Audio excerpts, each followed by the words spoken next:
What is going on, everybody? Right now we are going to compare iOS 12 beta 9 versus iOS 12 beta 8 on the iPhone 6.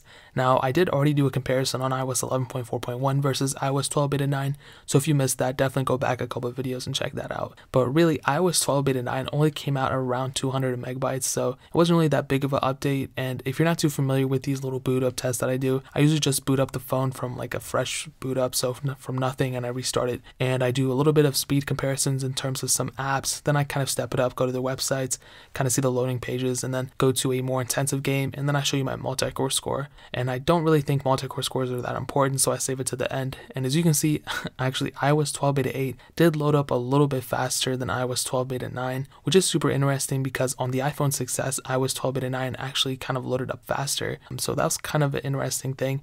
Now here's a little bit of a weird thing with iOS 12. iOS 12 beta 9 actually booted into the App Store faster than iOS 12 beta 8, but iOS 12 beta 8 actually booted into the phone faster. It's kind of weird. There's like a weird dynamic there. So I mean, it doesn't really bother me that much, but as you can see when I load up the maps, they both almost look exactly the same. I mean, there's really not that big of a difference. Really, Maps isn't that big of an app, but you do kind of see the loading screen, like kind of seeing how fast it loads, and I guess they're almost the same, I would say. You can see on iOS 12 beta 9 there's still a little bit of choppiness and it doesn't load as fast, but you can say the same thing about iOS 12 beta 8 as well. This phone isn't really the fastest phone out there anymore, and when I load up the web page, as you can see, iOS 12 beta 9 did actually load up the web page faster than on iOS 12 beta 8, so that's a good sign.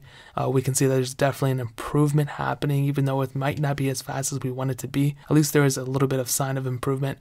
And it's kind of weird because I don't really think there's been a specific beta that was just slower overall. There's been some betas that are slower here, but usually there's kind of an improvement, I would say. Even though the multi-core scores go down and up and down and up, at least there's somewhat of a trend of being more stable and being more speedier as well. Now I do load up Real Racing 3 and they look pretty similar, I'm not gonna lie. I don't really notice as of this point a huge difference. And you do have to remember that because beta 8 does have a pretty much, a better multi-core score, maybe it's a little faster, and it does kind of seem like beta 8 is a little faster. And remember, I go frame by frame and I try my best to match up these things like frame by frame, so this is as accurate as it's gonna get, and it seems like iOS 12 beta 8 is a little bit faster. Now I do show my multi-core score, and on iOS 12 beta 9 I had a multi-core score of 78,847, and on beta 8 I had 79,334, so it actually went down when you upgrade, but again, it's only like 500 points, so it's not that big of a decrease. But like I always say, I'd rather give up some performance to gain back some stability. And when I upgraded to this, my FaceTime glitch stopped happening and a lot of other things stopped happening too. So it seems like it's more stable. There's probably still some bugs with it, but really iOS 12 is only like 3 weeks away, so I cannot wait for that thing to be released.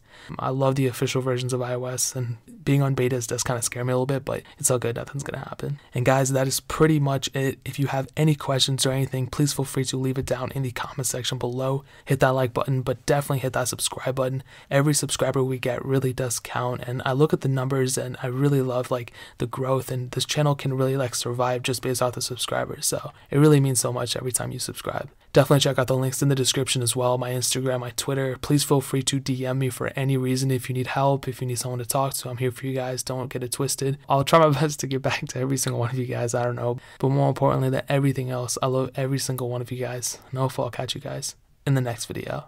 Peace out till then.